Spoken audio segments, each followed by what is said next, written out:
Ibu Kirti, silakan Bu Kirti. Sorry, in English. I was so aware of my ignorance because I thought it is like something good.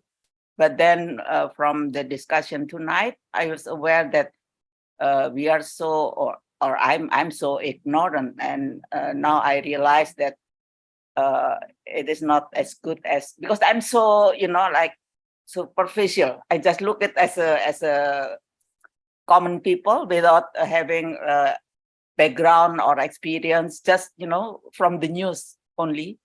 So I'm glad that I'm here to listen to all this discussion and all the warning. Then now I became aware that it's important for common people like me to be here and listen to being open-minded, and then listen to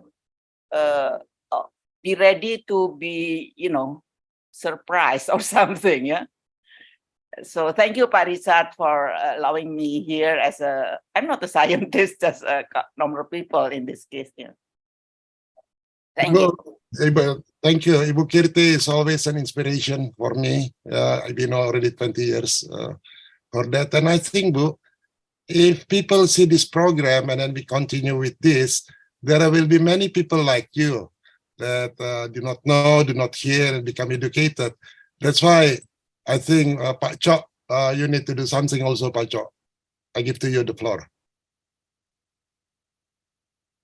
Pak Tjok. Yeah. Thank you, Professor, and everybody. I mean, I'm deeply appreciative. I think we have seen a demonstration of true compassion through concern, and I'm very touched as well, by everybody's and Ole and everybody else actually, and your concern for this island, for Bali. No doubt we will be looking at implementation of the suggestions as well. Thank you so much, Francis, for your input on all of this. And this is not something that I take lightly at all. And I'll be making sure that the elders, the community leaders understand more about this, because I'm, like many of you have said, and I have a research background actually in science, and a dengue fever research background in science. And so far, I'm definitely, as a researcher, not satisfied with the answers that I've received tonight from a scientific point of view.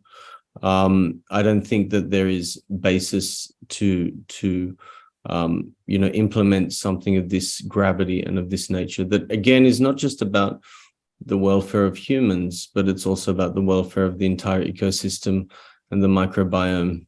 And once again, just coming back to the very basics of it, in Bali, we've created this island through our devotion, our prayers, and our spiritual practices.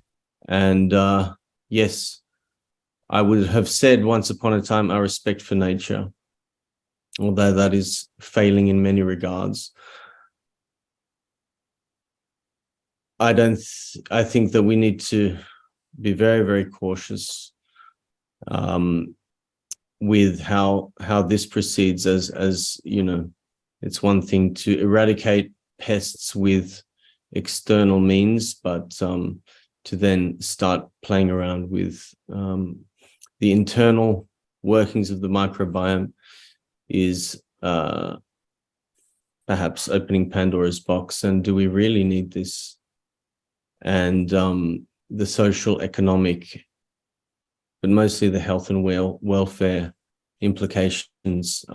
For me personally, as a member of this community, I would say that the risk is greater than the benefit at this stage. I don't think that there's any guarantees for safety that I would be confident to release another, millions and millions like Ollie was saying, it's not just 10 million, it will be rounds and rounds of millions of mosquitoes. I think, and a very good point about one little mosquito keeping you up at night.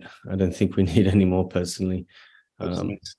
Yeah, that's all from me. I mean, you know, may we all be, may we all be under the direction of the good God who guides, you know, may we be protected, may we be guided to choose the path of truth and the path of goodness for all.